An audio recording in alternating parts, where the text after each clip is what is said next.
gohida noshukirlik qilib, ana masjidda konditsioner yaxshi ishlamas ekan. Men masjidda pechkasi yaxshi ishlamas ekan deb ibodat qilamiz. Odamlar bunaqa masjidda ham mana shukr qilib ibodat qilishyapti. Misol uchun menga yoqadi mana shunaqa masjidlar.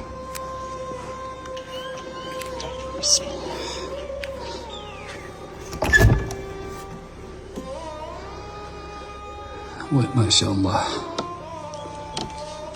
Bismillah. O ana faiz. Mozli. Tahorat qilishga sharoit yo'q ekan. Ana shunaqa masjidlarda xushu bo'ladi-da, huzur bo'ladi. Masjidda o'ziga yarasha hidi bor. Subhanalloh.